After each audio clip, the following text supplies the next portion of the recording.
die on this hill when it's something that they agree on. I would suggest that they don't, because we know that they support this. So why not let this go on to the next stage of the process of the legislative of this becoming a law? Let's do that.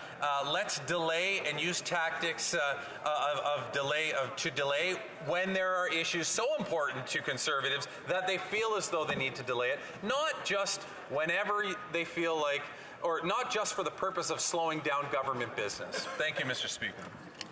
Well, seeing that we're pretty much close to the top of the hour, I just want to remind everyone as we go into statements by members to try to keep the noise down a little bit so all these great statements can be made here in the House of Commons. Statements by members. Déclaration de député. L'honorable député de London North Centre. Mr. Speaker, today I rise to pay tribute to the remarkable life of Dr. Peter Fowler, a giant and icon in the field of sport medicine. Dr. Fowler sadly passed away last Wednesday with his family by his side. In 1974, along with his mentor, Dr. Jack Kennedy, Fowler established an athletic injury clinic. This venture became one of the largest and most successful sports medicine clinics in North America, known as the Fowler Kennedy Sports Medicine Clinic. Fowler treated top athletes such as Eric Lindros and Steve Yzerman, and served as the Chief Medical Officer to Canada's national teams at the Commonwealth and Olympic Games. He was invested into the Order of Canada in 2018. He served as President of the American Orthopedic Society for Sport Medicine, only one of two Canadians to ever hold the position. And he was the first President of the International Society of Arthroscopy and Knee Surgery Orthopedic Sport Medicine, or the ISAKOS, considered the most influential sport medicine society worldwide.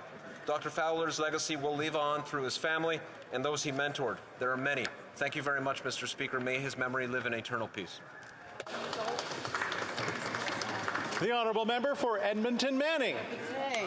Mr. Speaker, as a young man filled with hopes and dreams, I came to Canada from Lebanon, a country rich in tradition. Here I found opportunities that led to a career, a family, and now the privilege of serving the people of Edmonton Manning in this House. I love Canada, but I will never forget my homeland. Today, the Lebanese people celebrate Independence Day, 79 years of democracy, of freedom from colonial rule. Lebanon today faces economic and political challenges, but its strength is its own people. Working together, they and we can help Lebanon become the beacon of the Middle East and a model of tolerance and openness for the entire world. Those of us of Lebanese descent are remembering their homeland with appreciation today. The values we learned there have made us better citizens in our new homelands. Thank you, Mr. Speaker. Great job. L'honorable député de Gatineau. Thank you very much, Mr. Speaker. I'm proud to rise today to mark the 30th anniversary of Odyssey Hall at Gatineau's Maison de la Culture. Over the years, this Gatineau cultural institution has become a leader in the Quebec performing arts scene, offering an exceptional experience and atmosphere. And that's not all. Odyssey Hall was named Performance Hall of the Year at the latest ADISC Industry Gala. This was the hall's 10th Félix. This well-deserved distinction is a testament to the excellent work of the team and the board of directors. Moreover, the program for the winter and spring of 2023 has just come out, and I'd like to take this opportunity to invite my colleagues to come out and see local artists and experience the cultural life of Gatineau. So happy anniversary and congratulations to the whole team at the Maison de la Culture. Thank you, Mr. Speaker. L'honorable député de Beauport. The honourable member for Beauport. Mr. Speaker, yesterday was World Day of Artisanal Fishermen and Sea Workers. As the Bloc Québécois critic for Fisheries and Oceans and the Canadian Coast Guard and the daughter and granddaughter of a sailor, it's a natural part of my job to highlight the invaluable contribution of fishermen and fishery workers to the Quebec and Canadian economy.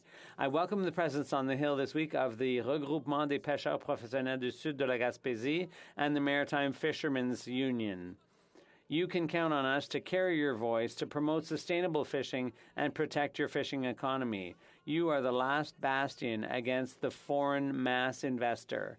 The survival of small and medium-sized fishing companies is essential to guarantee the vitality of villages and towns that make a living from the fishery. They are the key to their survival. The fishermen are experts in the preservation of the resource. Let's give them not only our ears, but also a say in things and some rights. Long live artisanal fishermen. The honourable member for Sherwood Park, Fort Saskatchewan. As a father and grandson of a Holocaust survivor, I was deeply shocked to hear a proposal from the Quebec College of Physicians to legalize the killing of disabled children. Proposing to kill children with disabilities is a return to the darkest moments of human history. Children with disabilities have inherent worth and dignity. Children cannot consent, and killing a child is always a gravely despicable act. The college's suggestion that euthanizing kids is a purely medical issue, not a moral one, is nothing more than a cynical piece of rhetoric and a whitewashing of evil. The Conservatives proposed a motion in committee to condemn these comments, but we were the only ones to vote for the motion. I call on all parties to join us in affirming that the murder of children should never be tolerated and to condemn the position of the Quebec College of Physicians. The honourable member for Don Valley West. Thank you, Mr. Speaker. I rise today to speak about an issue that, after 25 years of service as a United Church of Canada minister, including 6 years working in prison chaplaincy in Yukon, is very dear to me. In 2013, the Harper government chose to privatize prison chaplaincy, and almost all non-Christian chaplains had their contracts cancelled. Members of minority faiths incarcerated in federal prisons have not had adequate spiritual care since then. Spiritual care is not a luxury. It is central to the care of a person. It offers opportunities for healing and rehabilitation, leading to better outcomes when they return to society, which I would say is a key goal of our penitentiary system. Today, the National Council of Canadian Muslims, the Islamic Family and Social Services Association, and community leaders from across Canada will be meeting with members of this House regarding this important issue. I stand with them and with inmates who are trying to receive the spiritual care they deserve, something that will benefit us all. Thank you, Mr. Speaker. Honourable member for Humber River, Black Creek. Thank you very much, Mr. Speaker. Well, as nationwide uprisings of the Iranian people have entered into the third month, I want to once again express my solidarity with the people of Iran.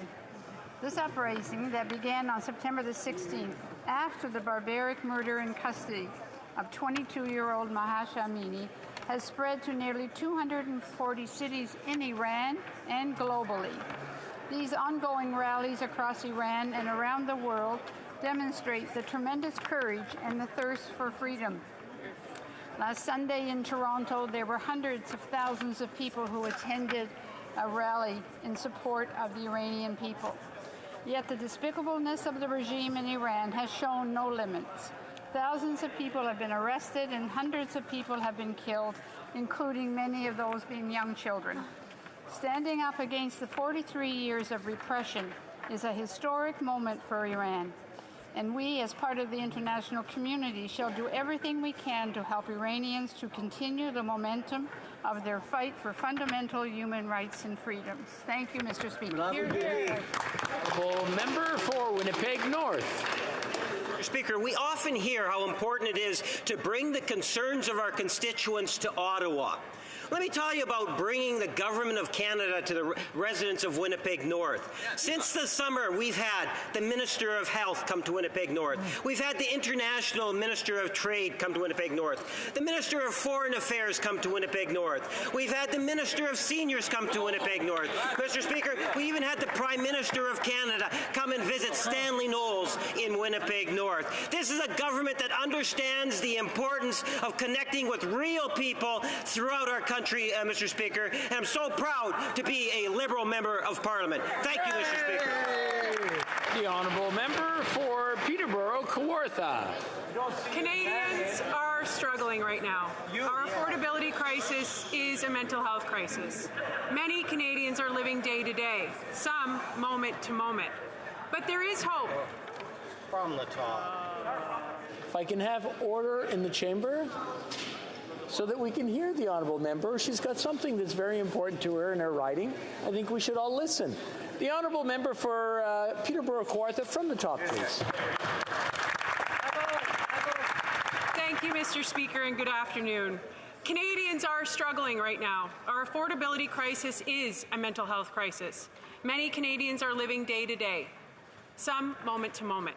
But there is hope. There is always a peak among the valleys.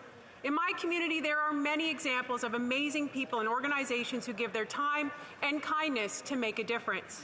We have dedicated volunteers who step up and help those most in need, like the Porch Pirates for Good, who in one day collected 16,000 pounds of food for food banks, or the countless Lions and Kinsman service members who make Christmas parades a reality, and the Santa for Peterborough seniors who make sure every senior gets a Christmas gift. The list goes on. Every day there is a volunteer showing up and making a difference in someone's life. If you can volunteer, please do it. It truly does help. I would ask all the members in this House today to join me in acknowledging the volunteers across this country who go the extra mile. The power of one is the power of many. Thank you from all of us for your service, your kindness, and most importantly, your time.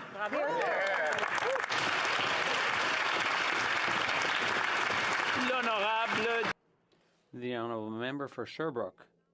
Mr. Speaker, last Friday we lost a great man. Jean Lapointe was a character much loved by Quebecers, especially for his contribution to the Quebec cultural scene as a singer, actor, and author. Jean Lapointe was also known for his philanthropy. Having made his alcohol addiction public, Mr. Lapointe contributed to breaking taboos and prejudices in society.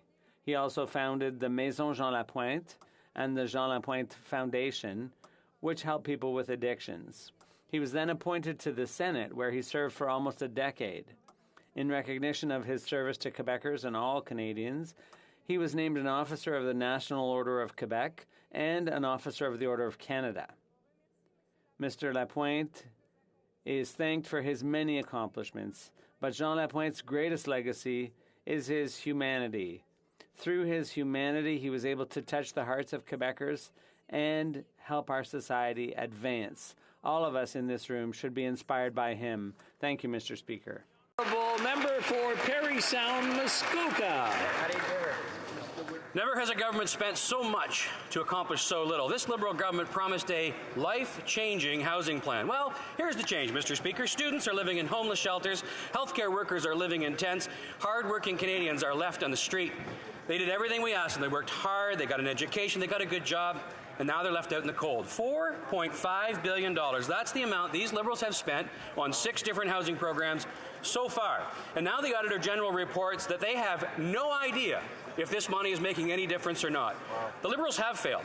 And the proof is in the sprawling tent cities across this country. The proof is in the young people still living in their parents' basements. The proof, Mr. Speaker, is in the seniors that are losing their homes they've worked their entire lives to pay for. All this, while the Liberals force you to pay more, earn less, and pay higher taxes to pay off their sprawling debts. We already know these Liberals can't or won't fix this mess, but the good news, Mr. Speaker, is that after the next election, the Conservatives will. Yeah. The honourable member for Tobique-Mactaquac. Mr. Speaker, with the Christmas season fast approaching, Canadians are concerned about ever-increasing cost of living. Do you hear what I hear? I wonder, Mr. Speaker, if this government hears what I hear. That the cost of diesel fuel, which recently reached over $3 a litre in my home province, is causing a spike in the cost of all food and goods that are trucked and shipped. Do you hear what I hear from concerned seniors who are wondering if they can keep the lights on for another month? Do you hear what I hear from students and young people who see the dream of home ownership slipping away due to rapidly rising interest rates? Mr. Speaker, do you hear what I hear from farmers, truckers, and business owners who are facing crippling input cost and fuel prices? Mr. Speaker, does this government hear the people everywhere who have seen their grocery bills double? Now their home heating is tripling. If they did, perhaps they would consider canceling the tripling of the carbon tax on heating, eating, and meeting. That, Mr. Speaker, would bring all Canadians goodness and cheer. Thank you, Mr. Speaker. Do you hear what I hear?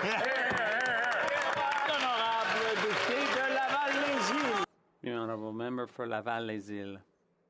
Mr. Speaker, on November 22nd, Lebanon, the country of cedars that gave birth to the alphabet, will mark its 79th anniversary of its independence. Born of the war in 1943, the challenging destiny of this small state, its history rooted in several civilizations, as well as its rich culture, make it a jewel of the Middle East that I am particularly attached to. Is a symbol of resilience, of community, and of diversity. I invite you, colleagues, to join me in highlighting the contributions of the Lebanese community in Canada at tonight's event. I am sure, Mr. President, this event will reinforce the bilateral relationship between Canada and Lebanon and will bring both cultures closer together. Comme la démocratie. Since democracy is also about knowing how to communicate in order to better understand each other, I hope this evening will be an opportunity to celebrate the community, the dialogue, and the peace the world needs so badly. Thank you, Mr. Speaker. The Honourable Member for Victoria. Mr. Speaker, we are in the midst of a toxic drug crisis. We need a health-based approach to substance use that reduces stigma and addresses the root cause of addiction. And it is critical that organizations providing harm reduction services have long-term stable funding. The Victoria Safer Initiative is an incredible program run by AVI Health and Community Services. They offer an innovative model of prescribed safe supply that is community-based, nurse-led, and grounded in principles of harm reduction. Participants are welcomed, nurtured, and treated with respect. Resources on how to access treatment options are always available. SAFER has been at capacity since they opened in 2020, and their staff and volunteers have been working around the clock. But they may be forced to close if they don't receive continued funding from the Substance Use and Addictions Program by the end of this year. This would leave many of the most vulnerable in our community at even higher risk of death. The federal government must respond to the toxic drug crisis with the urgency and resources needed to save lives. L'Honorable. The Honourable Member for La Prairie.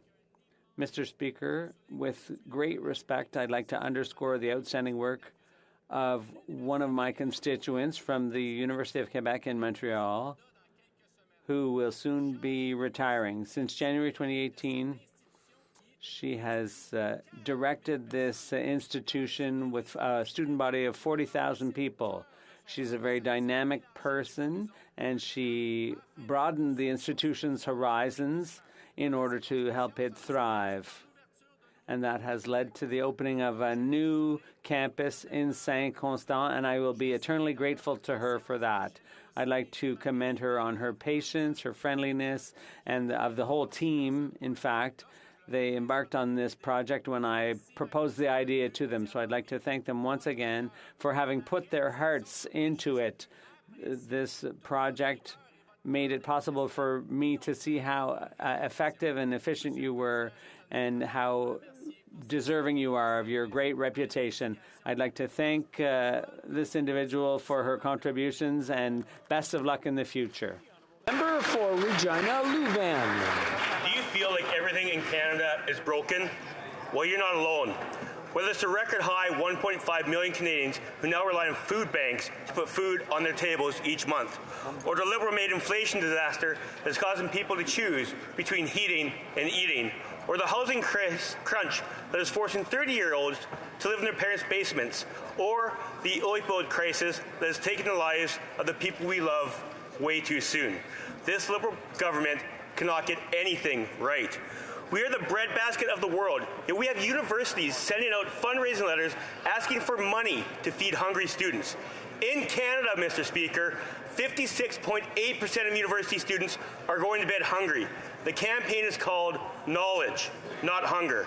This tired Liberal government has failed Canadians, especially young Canadians.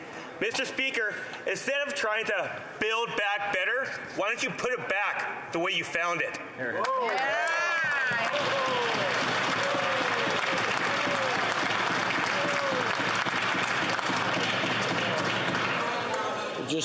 I just want to remind the honourable members to speak through the Speaker, not at the Speaker.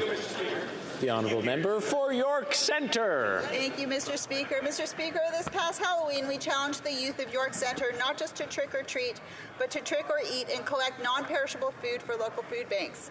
It's my pleasure to share that the Stanley Green neighbourhood in my riding of York Centre answered the call and collected an amazing 120 pounds of food in one night. Their collective kindness will allow the North York Harvest Food Bank to provide over 100 meals to members of our community who are in need of support. It takes a village, Mr. Speaker, to look out for one another and make sure that no one gets left behind, and I know of no better one than the residents of the Stanley Green neighbourhood in York Centre. I want to thank Kim Thompson for organizing the food drive and everyone in Stanley Green who generously came together for their annual pumpkin walk night walk and to donate non-perishable food items. I look forward to our community surpassing that goal next year. I also want to thank the staff of the North York Harvest Food Bank who provide such an important service to those who are facing food insecurity in our communities with integrity and compassion each and every day. Thank you, Mr. Speaker.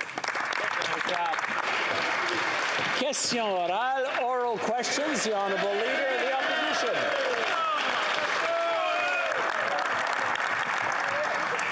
Monsieur le Président, ce gouvernement. Mr. Speaker, this government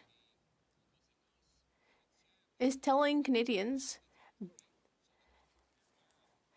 that interest rates would stay low for a long time, and as a result, a third of mortgages are variable rate, which means that when interest rates rise, people will be paying more. According to the Bank of Canada, this is going to cause financial difficulty for many families. And yet the government is causing more interest rate hikes with its inflationary deficits. When will the government turn around with its policies which are pushing families to bankruptcy? The Honourable Minister of Tourism. Mr. Speaker, people are going through a difficult period worldwide, and Canada is no exception. They are having trouble making ends meet, and that is why we have a plan to help people pay for housing, to reduce student loan charges. We are also going to double the GST credit. In less than an hour, the Conservatives will have the opportunity to vote with this government to support Canadians. I hope they will do the right thing. Happy Canada Day. Your gas bills, your heating bills, and your grocery bills have just gone up. That's the message from Liberals to 3 Atlantic Canadian provinces who will be hit with the carbon tax increase on July the 1st. These same Atlantic Canadian provinces have 40% of their citizens already living in energy poverty. Yet these Liberals want to triple the carbon tax as we are going into a winter where heating bills are already expected to double. Will the government give relief to Atlantic Canadians, all Canadians, on Canada Day and every day by cancelling the carbon tax? The Honourable Minister of the Environment. Thank you, Mr. Speaker. And you will find that the answer to the question is in the member's question itself. There will be no increase in carbon pricing in Atlantic Canada before July 1st, not before this winter. And in fact, people will start getting the climate incentive payment before the increase in carbon tax in July 1st. No increased cost to Canadians this winter, Mr. Speaker. Thank you very much. Honourable Leader of the Opposition. First, the carbon tax hasn't worked. They haven't hit a single solitary emissions reduction target in the 7 provinces where the tax is already imposed. And now they want to impose it on 3 more provinces. Second, Canada ranks 58th out of 63 countries for climate action performance. And third, these so-called rebates do not pay for the full cost of the carbon tax. 60% of Canadians who pay this tax pay more than they get back in rebates, according to the parliamentary budget officer. So instead of stating and restating these falsehoods, why won't they give Canadians a break on their heating, eating, and housing bills so that Canadians can afford to live? The Honourable Minister of the Environment. Mr. Speaker, 8 out of 10 Canadians will get more from the climate payment incentive than what it costs. That's a fact. They can debate it and they can go into the alternative views of the world, but Canadians will get 8 out of 10 Canadians will get more. And Mr. Speaker, what I'm interested to know is when will they have a plan to fight climate change? When will they help tackle this issue that is costing Canadians billions of dollars, Mr. Speaker, year after year? That's my question to them. Thank you, Mr. Speaker.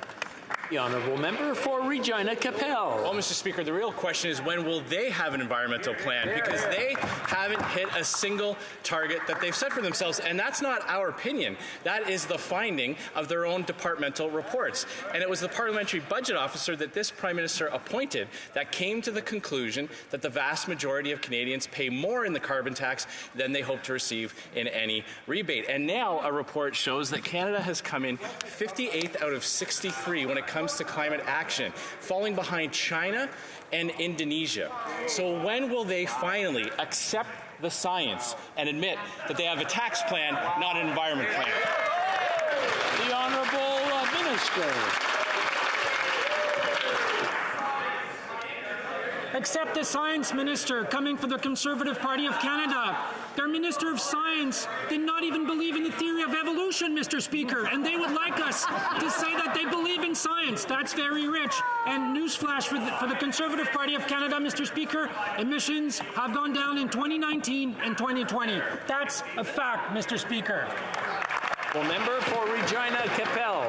Mr. Speaker, their entire premise is based on falsehoods. They said the carbon tax would reduce emissions. They've gone up. They said it would be revenue neutral. Canadians pay more in the carbon tax than they get back. And they said that the carbon tax would never go up, and they plan to triple it. And now, just in time for Canada Day, on a day when Canadians are supposed to come together and celebrate all that we have in common, they are going to make the carbon tax apply in 3 new Atlantic Canadian provinces in Newfoundland, PEI, and Nova Scotia. So is this part of some bizarre national unity strategy to bring Canadians together by making sure that Canadians in every region hate the carbon tax? The Honourable Minister.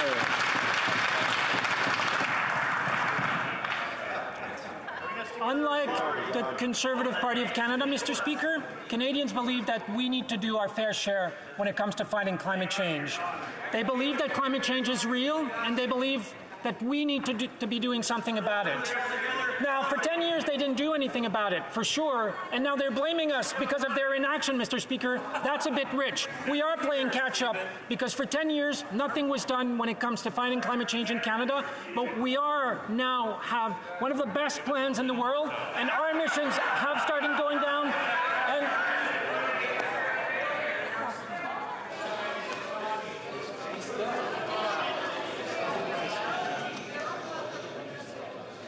it's almost like a wave. It starts at this end with the honourable member. Well, yes, the honourable member for Regina Louvain, and it moves over. He does have a beautiful voice, but it's very loud.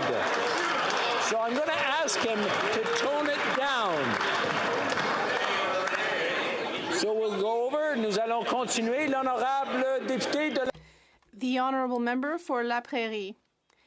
Mr. Speaker, according to Global News, China meddled in the 2019 federal election by funding at least 11 candidates. This is very concerning.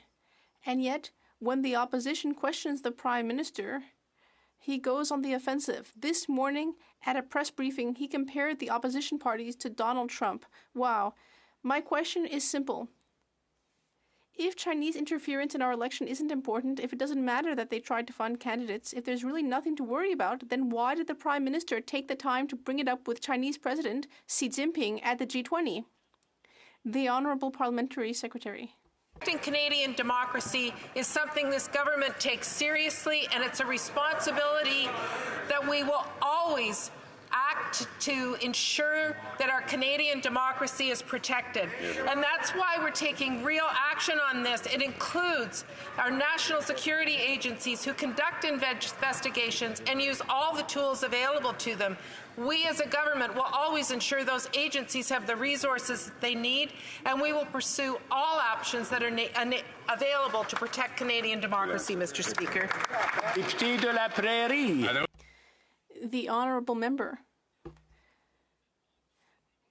No one is questioning the integrity of the election. That's not the issue. The issue is that there is a foreign power trying to interfere in our democracy, and the Prime Minister is not giving accurate information about it. He can't help it. He's incapable of being transparent. Ultimately, we don't care if the candidates targeted by China are liberals, conservatives, Bloc, or NDP. We just want to know who and what China is doing in order to prevent it from interfering in our democracy in the future. What does the Prime Minister not understand about this? The Honourable Parliamentary Secretary. Mr. Speaker, and I appreciate the honourable member's comments that this is an issue that impacts all members of this House, not just the Liberal Party, but all members of this House. And that's why we established an independent panel which confirmed that the 2019 election was free and fair. But we have our eyes wide open, Mr. Speaker. We passed laws to modernize the Elections Act, to close the gaps on foreign funding. The intelligence community and law enforcement investigate all allegations. Mr. Speaker, we will always take action to protect Canadian democracy. The honourable member for Rosemont-la-Petite-Patrie. Oh, my microphone wasn't on. Mr. Speaker, it just doesn't stop. The big grocery chains, like Metro and Loblaws, are continuing to line their pockets at the expense of struggling families. They're continuing to take advantage of a crisis to rake in obscene levels of profits. Loblaws brought in 29% higher profits. Meanwhile, people are having to skip meals and there are overflowing lines at food banks. Yet the Liberals refuse to stand up to the big grocery stores and make them control their greed. When will the Liberals make these wealthy companies pay the public what they owe and help people? The Honourable Minister, Mr. Speaker, Canada is not the only country facing high food prices. We know that this is a problem throughout the world, but the Minister of Industry has asked our Competition Commissioner to ensure that large grocery chains don't overly raise prices. We are taking this very seriously. We will continue to follow the file. We need a food system that works well for Canadians. Griesbach. Mr. Speaker, it's worse than that. 500 Alberta workers who need to feed their families in Alberta are being laid off. All while their employer, Loblaws, rake in excess profits to the tune of $1 million a day, Mr. Speaker. These layoffs are intimidation tactics designed to scare workers. It's clear the Liberals are standing with big corporations like Loblaws, while New Democrats, Mr. Speaker, stand with workers. When will this government stop covering for Loblaws and start protecting workers' paychecks? The Honourable Parliamentary Secretary. Speaker, we know that Canadians are concerned about how much they're paying for gas and groceries, and earlier this year the Minister of Industry, Science and Innovation contacted the Competition Bureau to make sure that it was using all of its tools to detect and deter unlawful behaviors in the food sector.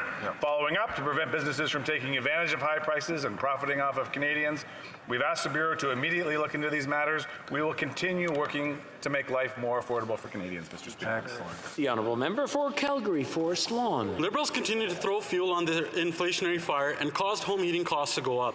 Instead of addressing the real issue, Liberals are spending $250 million to make Canadians buy heat pumps they can't even use this winter season. Today we learned that this government will impose its crippling carbon tax on all Atlantic provinces, forcing families to take a heating pump handout instead of letting Canadians choose what works best for their own homes.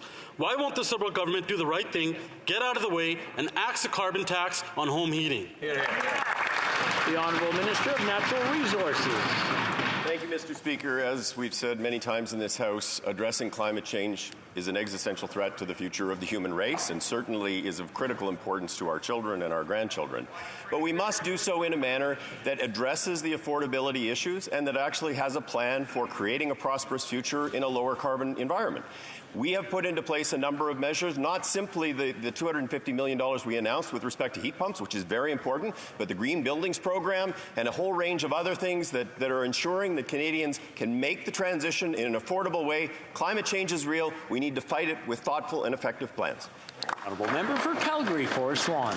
Well, they failed on the climate and the economy. And what the minister fails to acknowledge is the government has failed to hit a single climate target, failed to lower emissions, failed to deliver a real plan, and ranked 58 out of 63 on their failed carbon scheme. Their only answer is a tax plan. Canadians are out of money, and this out-of-touch government thinks heating pumps are going to save them. Contrary to what the finance minister wants us to believe, the carbon tax isn't helping anyone, and neither is cancelling Disney Plus subscriptions. So again, why won't the Liberal government get out of the way and axe a carbon tax on home heating? The Honourable Minister. I think it'd be important to remember that less than 2 years ago, the Conservative Party voted that climate change wasn't even real. Then last year, the leadership of the Conservative Party decided that it indeed was real, and it brought forward a campaign platform that it had at least a weak climate plan, the centerpiece of which was putting in place a price on pollution. All of the Conservative members in this House were elected on that platform. And now, once again, they don't talk about climate change, and they attack the idea of of pricing pollution. I would say, how can you believe anything these folks say? The Honourable member for Haldimand, Norfolk. The snow is here.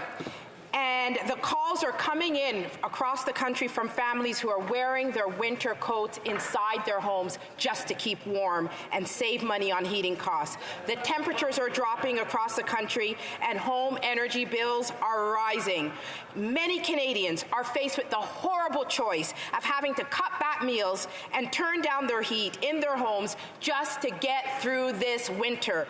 Will the Liberal government do the right thing and cancel the carbon tax on home heating? Hear, hear. The Honourable Minister of Families. Speaker, my honourable colleague talks about some of the difficult choices that Canadians have to face.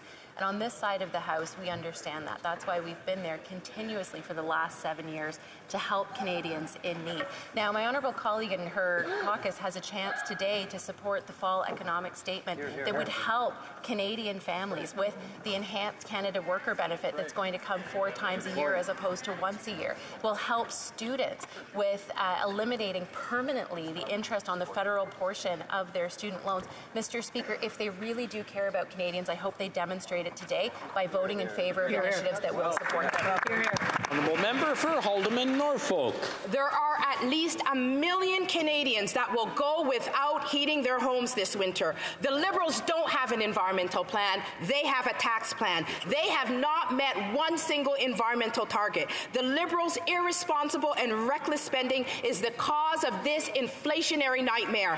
And now they plan to tax their way out of this mess on the backs of Canadians. The people who are least able to afford it will be punished by this tax. Will the Liberals finally admit that they were wrong and cancel this cruel inflationary carbon tax on heating? Hear, hear. The Honourable Minister.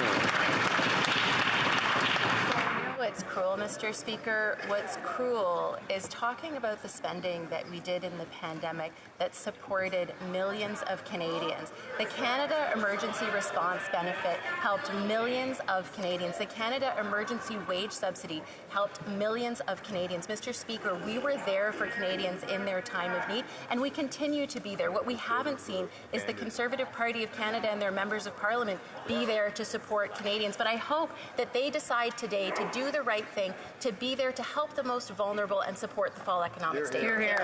L'honorable député de Bellechasse. The honourable member for Bellechasse-les-Échemins-Lévis. Mr. Speaker, this holiday season is looking melancholy for Canadians. With food prices reaching record highs, tables are likely to be bare. With gas prices at record highs, some families will have to give up on visiting their loved ones. Add to that the cost of heating, which is skyrocketing. That's the straw that breaks the camel's back. Will this government follow our recommendation and remove the carbon tax from residential heating bills in this country? The Honourable Minister of Tourism. Mr. Speaker, we have a strong plan to meet the needs of Canadians exactly when they need it. In less than an hour, the Conservatives can vote with us to cancel interest on student loans, double the GST credit, and also reduce taxes for SMEs. Mr. Speaker, they can help Canadians buy their first home. But I'm guessing that they're going to vote against that. The honourable member for Bellechasse-les-Échemins-Lévis. My colleagues should stop playing petty politics and instead show some compassion, Mr. Speaker. We want action now, not costly solutions that will take months. I'm repeating the demand that our leader and all my Conservative colleagues have been making. Will this government give Canadians a break by removing the carbon tax from their home heating bills? It's so simple and clear. The Honourable Minister. Monsieur le Président. Mr. Speaker, this weekend in Edmonton, Mike and Laurie approached me at the All Is Bright Festival to thank our government for having cut childcare costs in half, because that is helping them pay their bills. Mr. Speaker, Brad asked when he will be getting his $500 to help with his housing. The answer is the check will be sent out because we did our homework. If Conservatives want to show some compassion, they can vote with us today. The Honourable Member for Avignon, La Métis-Matapédia. Mr. Speaker, the Minister of the Environment owes us a great many answers on Canada's role at COP27. He fought hard to prevent the inclusion in the final statement of a line about the importance of reducing our use of all fossil fuels. Mr. Speaker, the Minister has changed so much since he used to be with Greenpeace, but surely he hasn't changed so much that he would deny that there is no solution to climate change if we don't reduce our oil and gas consumption. So why did he fight to prevent the countries at COP from recognizing that clear fact? The Honourable Minister of the Environment. Thank you, Mr. Speaker. I'd like to remind my honourable colleague that Canada's work has been congratulated by groups like the Canada Climate Action Network, which said that we were one of the first countries to move forward, and that the president of the International Energy Agency said that Canada is a leader in the fight against methane pollution. The Bloc Québécois is just trying to create problems, whereas the Canada Climate Action Network, well, we can trust them. The Honourable Member for Avignon, La Métis-Matapédia.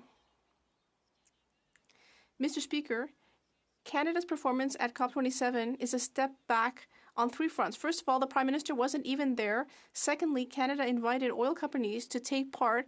And in third place, the Minister prevented COP27 from talking about the importance of reducing our oil and gas consumption. What grade would our climate champion have given once upon a time to our government behaving like that? The Honourable Minister. Monsieur le Président, peut-être que la... Mr. Speaker, perhaps next time the Bloc Québécois should have sent my honourable colleague to the meeting,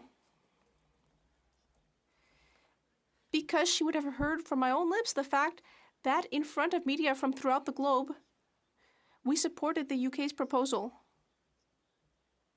for a text to include a requirement for the elimination of fossil fuel emissions that are not sequestered by 2030. And that's a commitment we already have in Canada. And that's something that we talked about with partners at COP27. The Honourable Member for Avignon, La Métis-Matapédia. Mr. Speaker, Canada's grade at COP27 is a big zero. The next step is COP15 on biodiversity. But while the Minister was in Egypt, do you know what was going on in Newfoundland? 5 oil companies got the green light to carry out exploration in a protected marine area. Canada doesn't even allow fishing in these areas in order to protect biodiversity, but it's allowing companies to destroy the seabed to find oil. So what's Canada's credibility to talk about biodiversity at COP15? Perhaps that summit is already also condemned to failure. The Honourable Minister. Thank you, Mr. Speaker. My colleague should know that the organization that authorized that exploratory drilling is an independent organization, arm's length from the federal government. Independent seems to be a term, in my opinion, that the Bloc Québécois should like. It was not the federal government, but that other agency that authorized these measures. Bay Central, Notre Dame. Mr. Speaker, I spoke with Chris in Grand Falls, Windsor, just this morning. He explained how the $5,000 that was announced yesterday would only be a drop in the bucket to help convert his elderly parents from burning oil to heating their home with a heat pump. His parents struggled last winter, and now their oil bill is nearly doubled, and that's without carbon tax. In the new year, carbon tax will add another 20% to their home heating bill. Will this Liberal government stop forcing carbon tax down the throats of Canadians? The Honourable Parliamentary Secretary. Well, Mr. Speaker, these are challenging times for Canadians, and we want to help. The price of home heating oil has certainly increased over the past year, and we want to make sure that people aren't forced to choose between heating their home and putting food on the table. That's why yesterday the Nova Scotia Regional Minister announced a program that will give up to $5,000 to low and middle income families to help with the cost of replacing their furnace with new and more efficient heat pumps. Transitioning away from heating oil will save families thousands of dollars on their heating bills, Mr. Speaker, reduce pollution, create new jobs across the country. And today, Mr. Speaker, in Nova Scotia, the carbon price rebate was announced. Will more than compensate for any increases in home heating oil and fuel for cars. Honourable Member for Coast of Bay Central Notre Dame. Mr. Speaker, that member should have better sense. He knows that program is garbage. The carbon tax opposite continues to gloat about the need to tax Atlantic Canadians. But the evidence is in. Carbon tax isn't working. We rank 58 out of 64 countries in fighting climate change. Canada's emissions are higher now than ever. Carbon tax just fuels inflation. When will this Liberal government stop forcing their failed carbon tax down the throats of Canadians? The Honourable Minister. Mr. Speaker, certainly affordability is extremely important, and we have taken significant steps to address affordability issues, including the investment of $250 million for heat pumps yesterday. It's also the case that no matter how much the Conservatives try to mislead this House, 8 out of Canadian families actually get more money back than they pay with respect to the price on pollution, and certainly in Newfoundland and Labrador it will mean money in the pockets of folks there.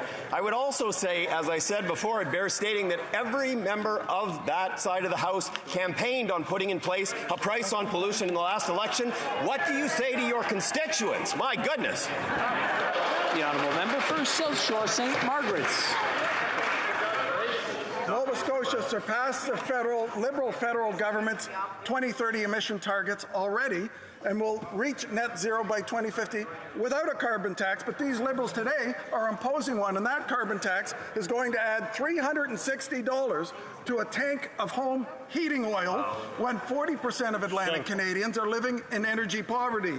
Liberals seem more focused on ineffective taxes than they are on actual results. So when will this Liberal government stop forcing Canadians to have the failed carbon tax? The Honourable Minister of the Environment.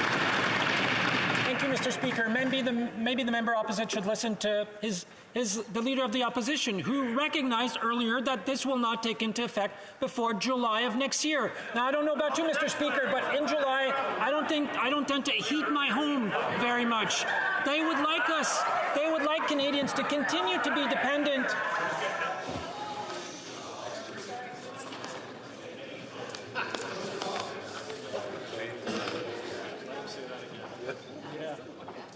The Honourable Minister from the beginning so we can all hear the answer, please. Thank you, Mr. Speaker. As the Leader of the Opposition said earlier, during this question period, this will not take into effect before July of next year, Mr. Speaker. And in the meantime, we are helping tens of thousands of Canadians to get rid of their home heating oil, which is more expensive, more polluting, and less efficient. So they would like to condemn those Canadians to continue being dependent on systems that will cost them more and more over time, as opposed to a system that will save them thousands of dollars every year, Mr. Speaker. That's the unfortunate truth. The Honourable Member for South Shore St. Margaret's. So these Liberals are proud that in 2023 they're going to add $360 to a tank of home heating oil. And then the 2015 election, this Prime Minister said the provinces that do the hard work of reducing carbon emissions will not have the carbon tax imposed. Yet, Nova Scotia has already surpassed the 2030 carbon reduction targets of this Liberal government. So I'll ask again, when will these Liberals live up to their campaign promise and stop forcing their failed carbon tax on Nova Scotians? The Honourable Minister for Official Languages. Mr. Speaker, on this side of the House, what we are proud of is that we do have a plan to fight climate. With respect to the comments that have been made on the other side, Mr. Speaker, it's absolutely unbelievable that they are still denying that climate change is real. When we look at Atlantic Canada, and my colleague who asked this question, in his province of Nova Scotia, we have seen the devastation firsthand. We realize that we have to tackle this, and we have to tackle it immediately. Again, I asked my colleague, why is it that they are against focusing on really fighting climate? Because it is an emergency that we have to deal with right now. Thank you, Mr. Speaker. The honourable member for Victoria. Mr. Speaker, the Minister of Environment is back from COP27 empty-handed. He spent his time defending the interests of big oil companies, and today he had a chance to make carbon pricing fairer and ensure that big polluters really pay what they owe. But again, he failed Canadians. So why is it so hard for this minister to stand up to big polluters? The honourable minister. Thank you, Mr. Speaker, and I thank my honourable colleague for her question. I would quote the words of the Canadian Climate Action Network, who said that on the issue of loss and damage, which was one of the victories of the COP27 conference, Canada was a first mover, Mr. Speaker, and I quote, first mover amongst rich countries to make this thing happen. We fought for this. We fought for stronger language in the text on eliminating the use of coal all around the world, Mr. Speaker, including obviously in Canada, and we fought for stronger text on the elimination of fossil fuel subsidies. Thank you. The honourable member for Winnipeg Centre. Mr. Speaker, last week Manitoba's Conservative government announced a plan to privatize healthcare services in our province. Hospitals in Winnipeg are overflowing after years of cuts, and what is their answer? Moving towards a system where the size of your wallet determines the quality of your care. Public administration is one of the 5 principles of the Canada Health Act, and it must be defended. Will the Liberals stand up and stop this attempt to dismantle our public healthcare system piece by piece? The Honourable Minister of Health. Thank you, Mr. Speaker. I appreciate very much. I think we all do the question posed by the member.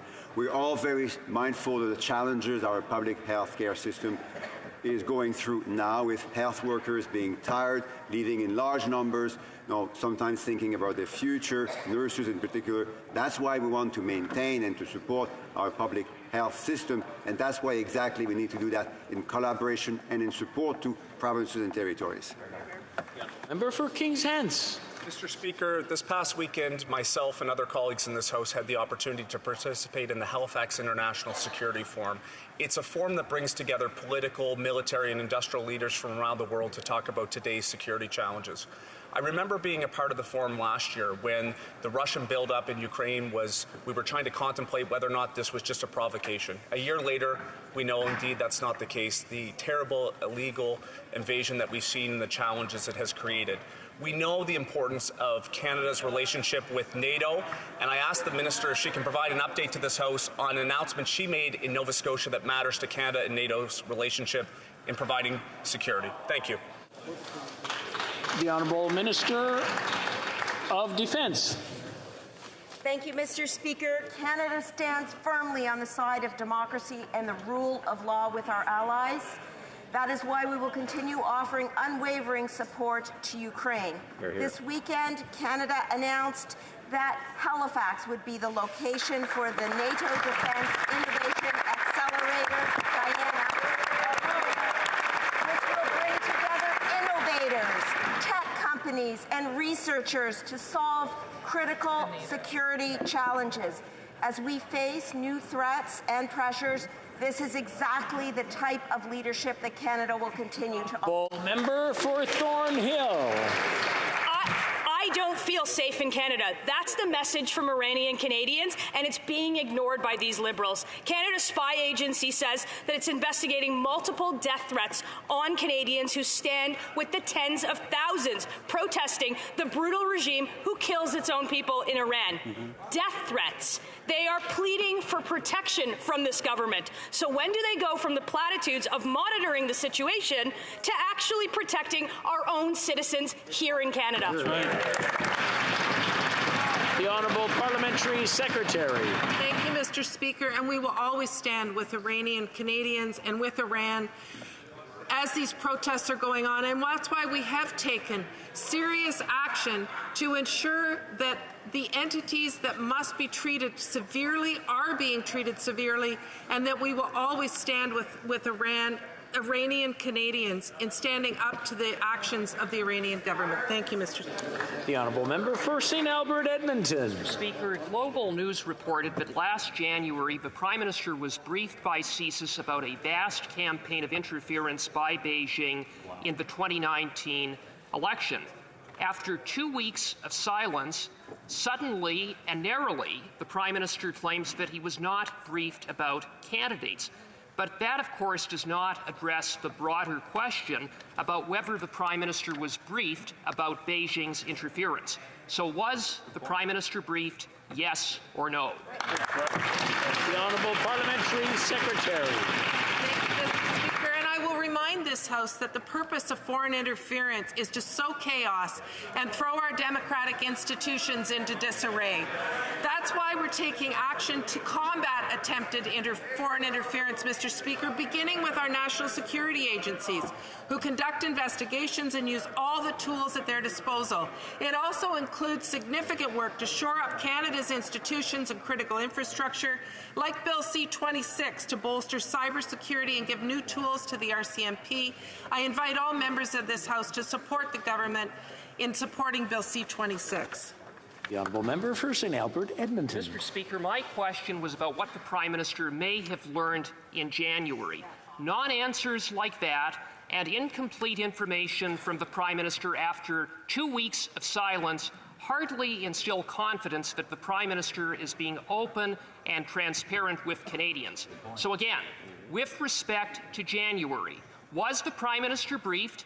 Did he receive intelligence memos? What does he know about Beijing's interference? Hear, hear. Hear, hear. The Honourable Parliamentary Secretary. Mr. Speaker, and I will repeat again that safeguarding our Canadian democracy is an issue that we will always take seriously, Mr. Speaker, because it poses a threat to the health of our very democracy. That's why we have listened to the independent panel, which confirmed that the 2019 election was free and fair. That's why we passed laws to modernize the Elections Act, Mr. Speaker.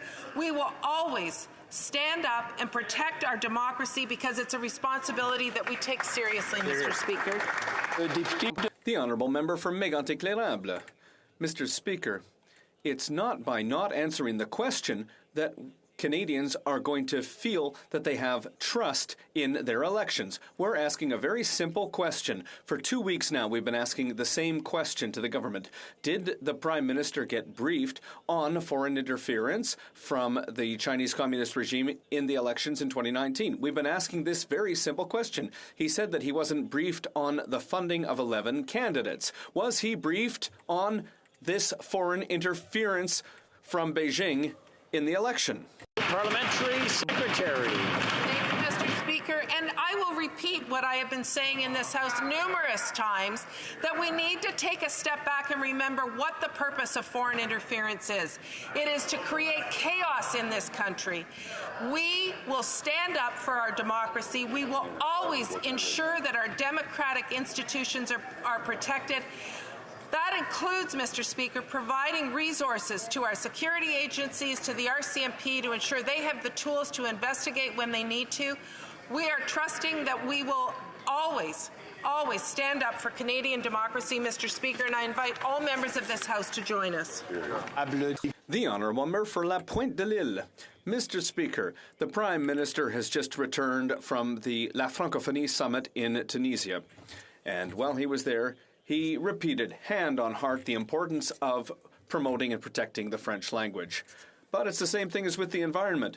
At COP27, Canada says one thing outside of the country and then it does something different in reality. Has the Liberal Prime Minister explained to his allies in La Francophonie why his Bill C-13 will continue to anglicize Quebec, the only Francophone nation in North America? The Honourable Minister of Official Languages. Thank you very much, Mr. Speaker.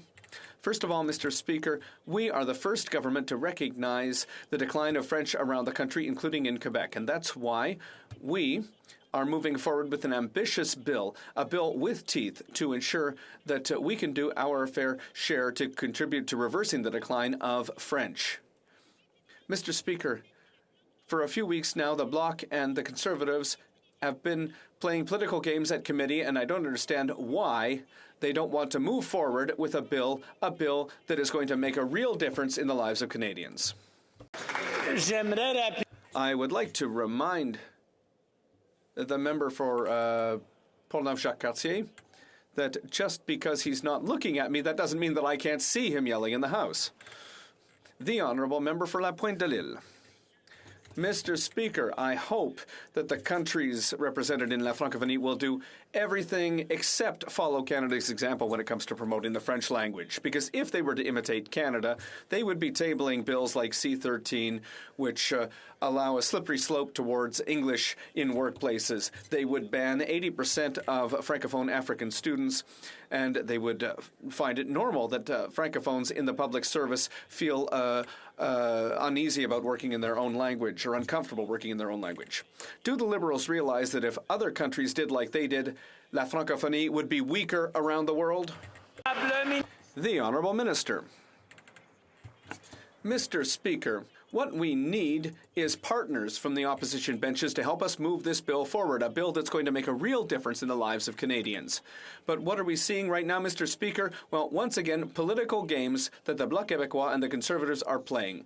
I don't understand why, Mr. Speaker, they don't want to move forward with this bill. It's a bill that's going to give an opportunity to Francophones outside of Quebec to work in French, in federally regulated businesses, and also ensure that there's a strong Francophone presence outside of Quebec. Mr. Speaker, I really don't understand. Member for Dufferin-Caledon.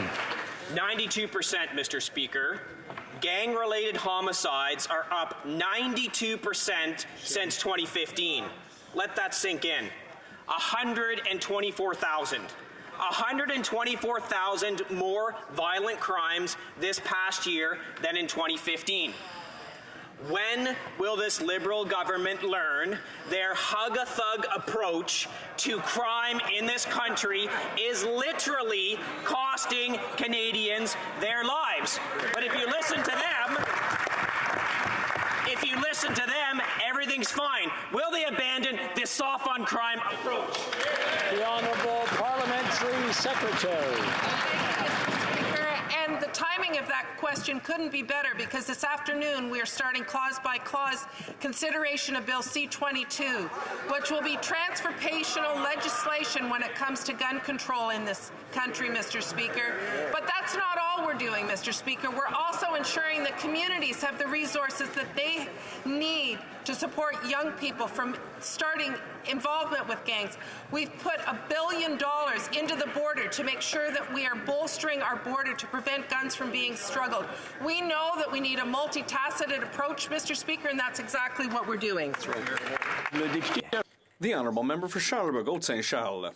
Mr. Speaker, the Mayor of Laval has told me that most of the crimes committed in his city are linked to illegal firearms and to organized crime. He says that we need better control at the borders to stop the smuggling of illegal weapons. And in the Prime Minister's imaginary world, the solution is to eliminate weapons that are used by hunters and to give criminals lighter crimes. When will he start prioritizing the safety of Canadians instead of prioritizing criminals? The Honourable Minister of Justice. Mr. Speaker, for the first time in the history of Canada, we have eliminated a number of mandatory minimums. Mr. Speaker, that means that we are turning the page after the failure of the Conservative Party and their tough-on-crime policies. Mr. Speaker, as my colleague has said, we are going to move forward with the clause-by-clause study today for Bill C-21, which will fight firearms and handguns and assault weapons in Canada, Mr. Speaker, and we need to devote resources in that direction to continue to fight organized crime in Canada. The Honourable Member for Charlebourg-Haute-Saint-Charles. Well, it's quite the opposite, Mr. Speaker. The failure is from the Liberals. StatsCan has just published results that indicate that murders have been up over the last 3 years. 40% of homicide victims are attributed to the use of weapons, and street gangs, and street gangs have free rein because they know that the Liberal government is taking away mandatory minimum sentences. They know that they have free rein to do what they want. When is the Prime Minister going to get serious and stop misleading Canadians and make sure that Canada's streets are safe? The Honourable Minister. Mr. Speaker, the misleading statements come from the other side of the House. After years of Conservative government where there were cuts to border services, cuts to police services, and the cuts to their means to fight smuggling and gangs, we have to undo what the Conservatives have done. We are investing in our borders. We're investing in anti-gang programs. We're increasing maximum crimes for gun smuggling, Mr. Speaker, and that's the right direction. We are going to make Canada safer. The Honourable Member for Lac St. Louis. Mr. Speaker, Canada's representatives at the 27th United Nations Conference on Climate Change have worked extremely hard to find agreements with other countries around the world to work towards an agreement. Yesterday we heard the Conservatives mislead this House on carbon pricing at the international level. Can the Minister of Environment and Climate Change please correct the facts? The Honourable Minister of the Environment. Thank you very much, Mr. Speaker. And misleading statements from the Conservatives will come and go in this House, but when it comes to carbon pricing, the international community agrees. Chile, the European Commission, Indonesia, Colombia, Mexico, New Zealand, South Africa, and South Korea, and the fourth and fifth biggest economies of the world, Germany and the United Kingdom, have all joined us when it comes to putting a price on carbon, Mr. Speaker. For Cypress Hills grasslands. Mr. Speaker, the Liberals break everything that they touch. In 2015, there were 15 LNG projects proposed for Canada. 0 have been built. Energy East and Keystone XL could have provided paychecks for Canadians rather than dollars for dictators. Neither project was built. In 2015, they inherited a balanced budget, only to spend their way to an inflationary crisis not seen in decades. Mr. Speaker, when will the Liberals quit breaking everything that they touch and instead let Canadians have back control of their lives? The Honourable Minister of Natural Resources. Thank you, Mr. Speaker. As I've said a number of times in this House, it's extremely important that we are moving forward in a way that will build strong economy in a lower carbon universe, ensuring that there are good jobs and economic opportunities for our children. It's also important that we are ensuring that good projects actually can move ahead. We have moved forward to reform the environmental assessment process after the Conservatives changed it significantly and created chaos with respect to actually moving through that project. It's also important, I would say, as I said before in this House, that we are addressing climate change, that we are doing so in a manner that is going to promote economic opportunity and prosperity going forward, and that is exactly what we are doing. Member for Simcoe Grey. Mr. Speaker, Canada is broken. Inflation is at a 40-year high. Small business insolvencies are up. Mortgage renewals will cost on average $7,000 more per year. The government could help by cutting carbon and home heating taxes. Liberals claim to have an environmental plan. That's broke.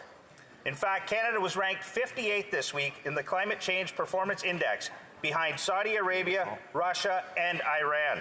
Will this Liberal government stop making it hard for Canadians and allow them to take back control of their lives? Hear, hear. The Honourable Minister of the Environment. Mr. Speaker, more alternative facts on climate change today in this House. Emissions have gone down in 2019 and in 2020, Mr. Speaker. But let me talk about what the rebate payments that we announced this morning.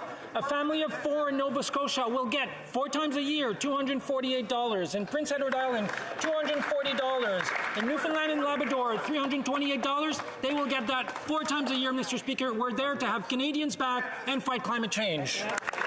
The Honourable Member for Battlefords, Lloydminster. Mr. Speaker, this NDP Liberal coalition is breaking records. Inflation is at a 40-year high. Food prices are rising at the fastest pace in 40 years, and we are seeing the highest usage of food banks on record. Canadians want to take back control of their lives, but this NDP Liberal government keeps fueling the cost of living crisis. Will this Prime Minister quit making it harder for Canadians who just want to put food on the table? The Honourable Minister for Tourism. Mr. Speaker, Conservatives have a golden opportunity today, in minutes from now, to do the right thing and support Canadians, to help first-time home buyers, to make sure that students don't have any more interest on their student loans, to make sure that we reduce taxes on small business. Mr. Speaker, are they going to break the hearts of Canadians or do the right thing and support them? The choice is theirs. We will always stand on the side of Canadians, on this side of the House, Mr. Speaker. The Honourable Member for Whitby. Mr. Speaker, we all know community organizations and nonprofits were hit hard by the pandemic, with many charitable organizations stepping up to help their communities despite the financial pressures of their own that they experienced. That's why our government announced in Budget 2021 that we would help them help Canadians in need. Could the Minister of Families, Children and Social Development update this House on the Community Services Recovery Fund and how our government is supporting the charitable sector from coast to coast to coast to get back on their feet as we move past the pandemic? Minister of Families. Speaker, and I'd like to thank my honourable colleague for Whitby for this important question.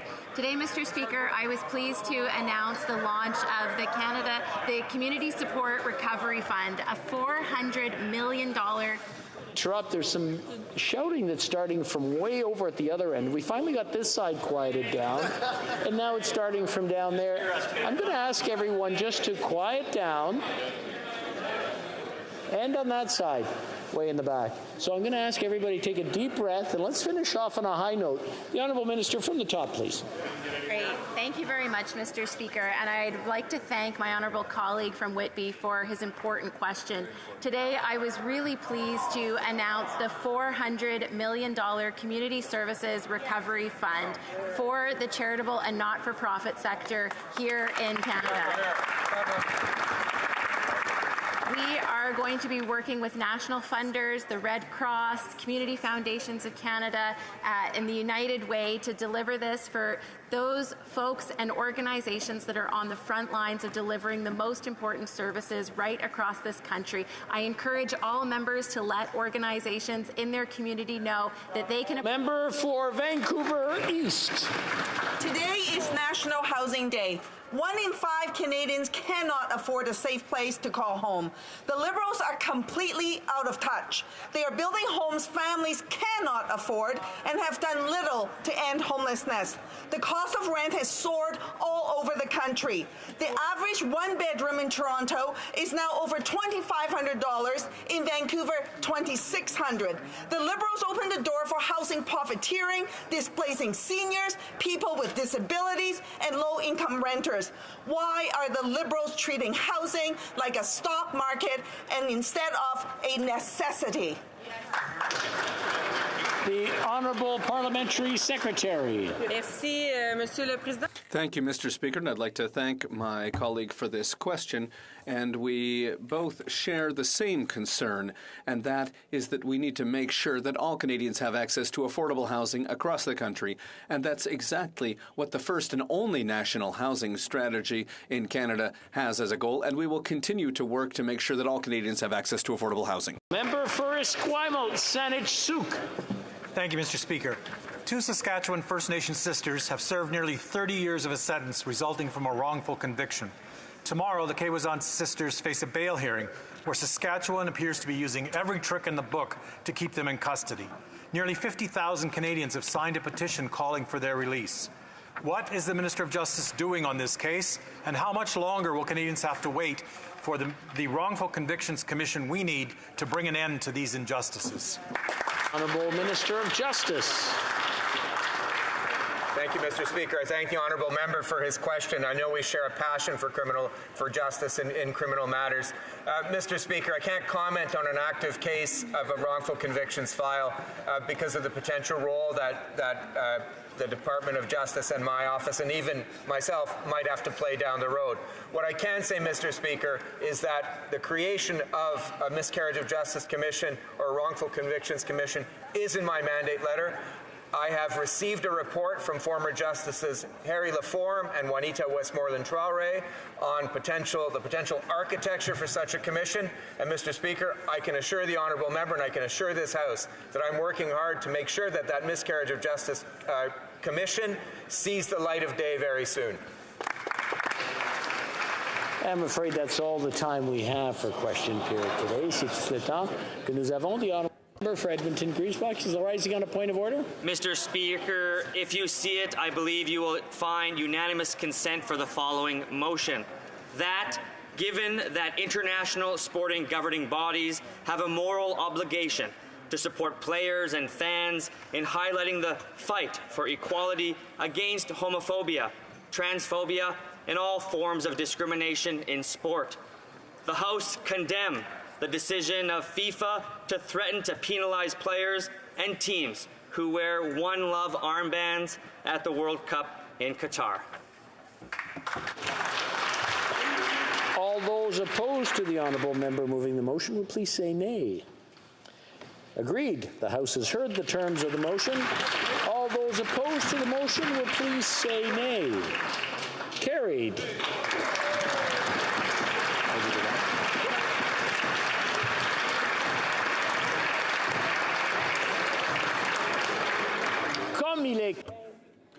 It being 3:15 p.m., pursuant to order made on Thursday, June 23, 2022, the House will now proceed to the taking of the deferred recorded division on the amendment of Mr. Halan to the motion at the second reading stage of Bill C-32. Call in the members.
The question is the following one. Ms. Freeland, seconded by Mr. Blair, moved that Bill C-32, an act to implement certain provisions of the Fall Economic Statement tabled in Parliament on November 3rd, 2022, and certain provisions of the budget tabled in Parliament on April 7th, 2022, be now read a second time and referred to the Standing Committee on Finance. Mr. Land, seconded by Mr. Chambers, moved the following amendments. May I dispense? No? Okay. That the motion be amended by deleting all the words after the word that and substituting the following. La Chambre. The House decline to give second reading to Bill C-32, an act to implement certain provisions of the Fall Economic Statement tabled in Parliament on November 3rd, 2022, and certain provisions of the budget tabled in Parliament on April 7th, 2022, because the bill brings in new inflationary spending that is not matched by an equivalent saving and does not cancel planned tax hikes. The 10-minute period for members voting electronically has started, and the House will now proceed to the vote for members participating in person. Que tous ceux qui appuient All those in favour of the amendment will please rise. Mr. Bazan. Mr. Kimmich. Mrs. Thomas. Monsieur Deltel. Mrs. Stubbs. Monsieur Paulus. Mr. Upal. Mr. Hallan. Ms. Lewis Haldeman Norfolk. Mr. Barlow. Mr. Moore. Mr. Mazer. Mr. Lewis Essex. Mr. Jennis. Mr. Seaback. Mr. Richards. Mr. Small. Monsieur Berthold. Miss Finley. Mr. Abultaif. Mrs. Gray. Mr. Barrett. Mrs. Cousy. Mr. Schmale. Mr. Vidal. Mr. Perkins. Mr. Davidson. Mr. Kelly. Mr. Viss. Ms. Rood. Mr. Cooper. Monsieur Martel. Monsieur Godin. Mr. Generou. Ms. Gladue. Mrs. Roberts. Mrs. Goodridge. Mrs. Block. Ms. Ferrari. Mrs. Vecchio. Mr. Chambers. Mr. Aitchison. Mr. Melillo. Mr. Williams. Mr. Lobb. Mr. Allison. Mr. Reed. Mr. McLean. Mr. Waugh. Mr. Steinley. Monsieur Leroux. Monsieur Généreux. Mr. Tucker. Mrs. Fogg Battlefords Lloydminster. Mr. Van Popta. Madame Vien. Monsieur Gourde. Mr. Caputo. Mr. Arnold. Monsieur Brassard. Mr. Williamson. Ms. Rempel-Garner. Mr. Cram. Mr. Dreeshen. Mr. Kurek. Mr. Nater. Mr. Muse. Mr. Hoback. Mr. Brock. Mr. Shipley. Mr. Redekop. Mr. Morans. Mr. Kitchen. Mr. Macaulay Edmonton West. Mr. Fogg Provencher. Mr. Lake. Mr. D'Entremont. Mr. Dowdall. Mr. Dalton. Mr. Bragdon. Mr. Epp. Mr. Motz. Mr. Weber. Mr. Vierson. Mr. Ruff. Mr. Shields. Mr. Morrison. Mr. Patzer. Mr. Soroka.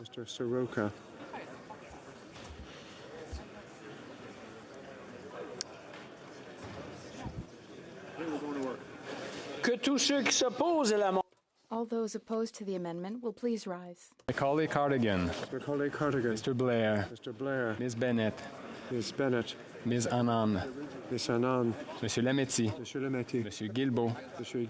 Mr. Wilkinson. Ms. Hutchings. Madame Petitpas-Taylor. Monsieur Boissonneau. Ms. Jasek. Ms. Chager. Ms. Duncan Etobicoke North. Ms. Gros. Madame Saint-Onge. Ms. Cara. Monsieur Vandal. Ms. Murray. Ms. Gould. Monsieur McKinnon-Gatineau. Ms. Ing. Ms. Ian. Ms. Haidou. Monsieur Miller. Madame Le Boutillier. Monsieur Serré. Mr.